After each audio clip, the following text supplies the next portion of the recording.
Je suis sûre que tu sais ce que ça fait, ce petit pincement lorsque tu ouvres Instagram et puis boum, quelqu'un annonce son mariage, ou ce collègue qui vient d'acheter une maison, ou cet ami qui poste son diplôme avec 137 j'aime et un commentaire qui te dit « tellement mérité ». Et toi, tu as juste fait ta lessive ou pleurer en cachette parce que tu n'en peux plus de courir après quelque chose que tu n'arrives même pas à définir. Tu as l'impression que la vie c'est une course et que tu es dernière au classement. Mais attends, et si je te disais que tu n'étais pas en retard ? Peut-être que tu es juste sur un rythme qui n'est pas le leur. Et si ton rythme n'était pas une faiblesse mais une force, ta force. Dans cet épisode, je vais te montrer comment ton rythme a de la valeur même si personne ne t'applaudit pour ça. Un épisode réconfortant mais aussi vrai, un peu brut, un peu piquant pour te rappeler que tu n'as rien à prouver à personne sauf à toi. Jingle.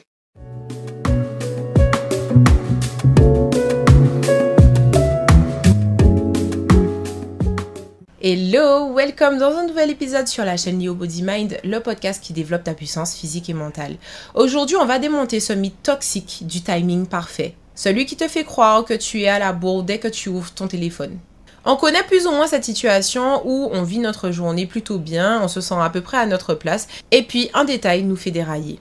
Tu te lèves motivé et bim, une ancienne camarade annonce sa grossesse, ton ex vient de se fiancer, un collègue décroche une promotion. Quelqu'un raconte son nouveau projet et sans comprendre pourquoi, tu sens ton ventre se contracter. Ce n'est pas forcément de la jalousie, ce n'est pas de la rage, c'est beaucoup plus subtil. C'est comme une dissonance intérieure. Une mini-voix qui te dit « Et toi, tu fais quoi dans la vie finalement ?» Tu n'avais jamais l'impression d'être en retard jusqu'à ce que tu vois quelqu'un d'autre avancer. Et si au lieu de penser que tu te compares, tu te rendais compte que ce que tu ressens, c'est peut-être juste un appel au recentrage.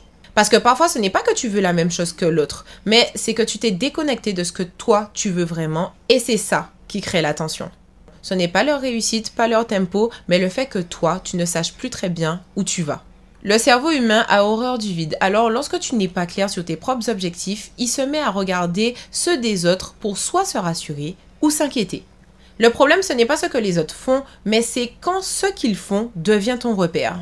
Tu ne ressens pas un manque de vitesse, mais tu ressens un manque de clarté. Tu crois que tu te compares, mais en réalité, tu t'es juste un petit peu éloigné de ton propre chemin.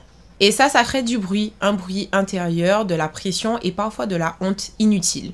Alors la vraie question, ce n'est pas pourquoi ils ont ça, et pas moi, mais plutôt pourquoi ai-je cessé de croire en ce que je construisais, même si ça ne se voyait pas encore.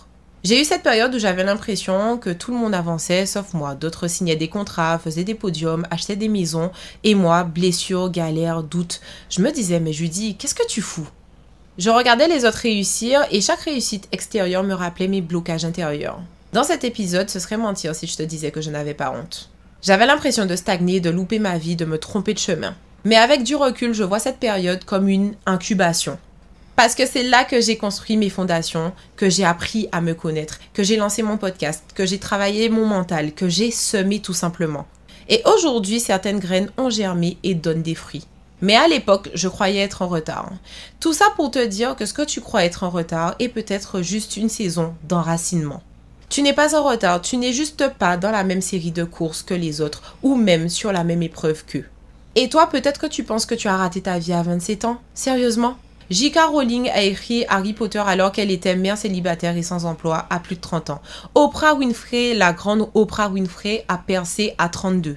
Morgan Freeman, l'acteur, n'est devenu célèbre qu'à 52 ans. Et pourtant, on continue de se jauger à la une d'un calendrier qui ne prend aucune de nos spécificités en compte. Notre histoire, nos traumas, nos objectifs, nos priorités. La psychologie moderne démontre que les trajectoires linéaires sont l'exception et pas la norme. La majorité d'entre nous vit des détours, des retards, des réorientations et c'est ce qu'on appelle le mythe du schéma linéaire. Autrement dit, croire que la vie doit être linéaire pour réussir. Mais honnêtement, qui a décidé ça ? Qui a dit que tout le monde devait suivre ce tempo ? On nous a juste vendu un modèle de réussite chronologique. Et ce qu'il faut que tu gardes à l'idée, c'est que ce que tu construis en silence est peut-être plus grand que tu ne le crois. Tu regardes autour de toi, tu as l'impression de stagner, pas de grandes annonces, pas de nouveautés à partager, tu n'as pas lancé ton business, tu n'as pas changé de vie et tu t'en viens à croire que tu n'as rien fait cette année. Mais attends, et si ce que tu as construit ne se voyait juste pas à l'extérieur ? Peut-être que tu n'as pas lancé de projet, mais tu as appris à calmer cette voix dans ta tête qui t'écrasait et qui te rabaissait. Peut-être que tu n'as pas changé de boulot, mais tu as mis fin à un lien, une relation qui te détruisait petit à petit. Peut-être que tu n'as pas gagné de trophée, mais tu as survécu à des jours où juste le fait de te lever était déjà un exploit. Personne ne t'a applaudi pour ça, mais c'est peut-être la partie la plus puissante de ton parcours. J'ai vécu une phase dans ma vie où tout se passait à l'intérieur. Je faisais des heures de journaling et d'introspection. Et souvent, je pleurais en silence sans savoir si tout ça allait me mener quelque part.